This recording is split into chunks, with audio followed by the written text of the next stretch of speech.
the men despise, who women have learned to lose. Throw off your shame or be a slave to the system.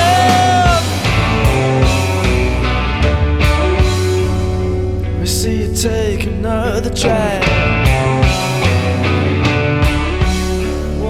Jeff Buckley was an American singer, songwriter and guitarist who was best known for his album Grace, which was released in 1994.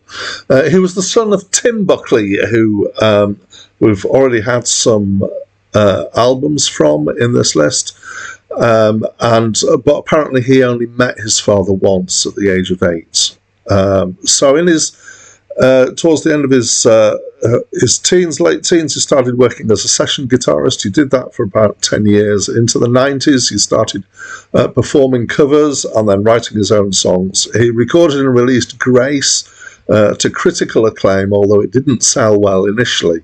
In 1997, he was working on his second album when he drowned in the Mississippi in Memphis at age 30. He'd lived longer than his father did because he had died at the age of 28. Hi, my name's Dan. So this album takes a little bit of explanation because Jeff Buckley is known for having one album, and that's the album Grace. So what's this? So he started work on a second album which had the working title My Sweetheart the Drunk. And this was in probably about 1996, towards 7. He was working with producer Tom Verlaine, who was ex-frontman of some punk band or other, I think, and was well renowned as a producer. But he became unhappy with the things that they'd produced, so he abandoned the work so far and relocated to Memphis to start fresh. But it was before it actually got going with the band when he died, unfortunately. It was accidental death. There was no question of suicide or of overdoses or anything like that. It was just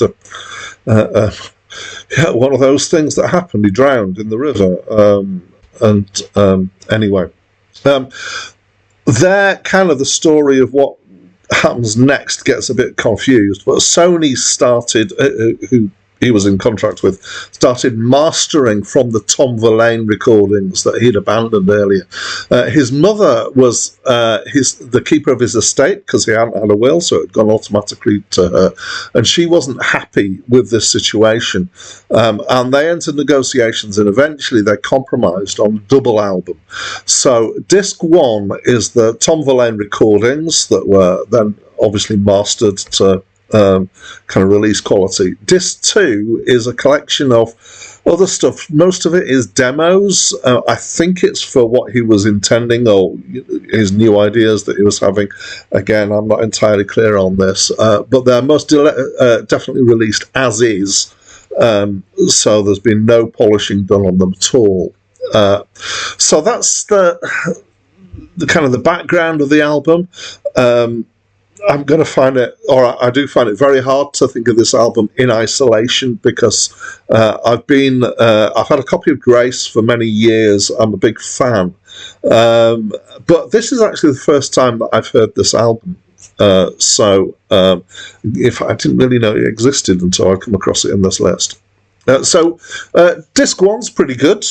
I like it. I think it's quite polished. I think it's more polished than Grace was. I think maybe it lacks a little bit of the raw edge that Grace had to it. I have to say, Jeff had an amazing voice. He had this incredible sound to his voice. So he had a range of 4 octaves, apparently, and he managed to have a balance between sounding like it was wild and almost out of control, but actually it being really well controlled. And so it's got this kind of raw, tremulous wildness to it, but also has this huge feeling of vulnerability to the way he sings, and it is very expressive. I would go as far as to say that he may well be my favourite male voice from pop music. There are some female voices that I absolutely love, but this is great. It's one of the few male voices that can give me shivers down my spine. And there are, songs in this album that do that. There's some really good stuff in here. I hesitate to actually label it, but it's kind of indie rock, but it sort of has its own sound, really. I just want to pick out a couple of tracks from the first CD. So there's one towards the end called Witch's Rave, which has got a different feel to the other tracks, and I really enjoyed it. It's a curious song. Mind you, most of the songs are fairly curious when you kind of dig into the lyrics. And then the last track on the first disc, which is called You and I, is absolutely gorgeous. It's just his voice and some kind of ambient backing going on, so it really showcases his voice, and it's just amazing. On to disc 2, right, so it starts off with, again, I'm not entirely sure of the status of everything here, but it starts off with some stuff that claims to be original versions of a couple of the tracks that are on disc 1, and then we kind of settle down after a bit into demos. And this kind of then feels like this has been a special edition. There's so many albums these days that have, the standard album, and then you get some extra stuff at the end. And sometimes that's extra songs that have been recorded, but often that seems to be demos and alternative takes and things like that. And in general, I'm not a huge fan because I like albums, and I like albums as a unit. And unless you're a real fan and want the kind of this extra feeling of the behind the scenes stuff, I tend to prefer just having the album as the album without demos afterwards. I have to say there are bits in this that are quite interesting.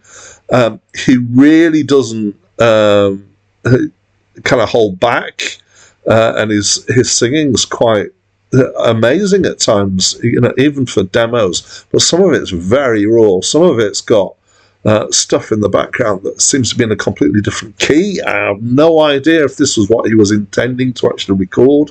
It kind of feels like, at times, almost like noise rock. Certainly it's got a feel of the kind of anarchy of punk in there at times. And it's, in some ways, it's a mess, which is kind of what you'd expect from demos. The last track on the second disc is actually a recording of a live version of a song called Satisfied Mind, which isn't his own song, it's his covering, and it's just him and his guitar, and that's, to my mind, is the best track on the second disc, because it's really nice. Again, it really showcases his voice and his showmanship. I just imagine that he was absolutely incredible live. It actually has very much of a feel like some of the stuff that I've heard from his father, Tim Buckley. So as a whole, it's kind of an odd setup, I think. I feel like the second disc detracts. I probably would have liked it more if there was just the first disc, because you get that good stuff, and then I feel a bit kind of distracted by this, by the demos. Excuse me. So in my opinion, I think it would have been better to have actually let Sony just release that album as a posthumous album. But, this was the compromise that they came to between Sony and his mother. I enjoyed most of it pretty well, I have to say. It is an incredible performer. But I feel like if it wasn't for the demo nature of so much of this probably would have pushed past the magic 8 out of 10 point for me. It doesn't quite make it because of the inclusion of this stuff, which is kind of weird. It's just because as a package, I don't think it works as well as it could have done.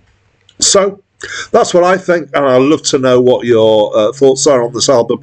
So please talk to me through the comments box. That's it from me for now.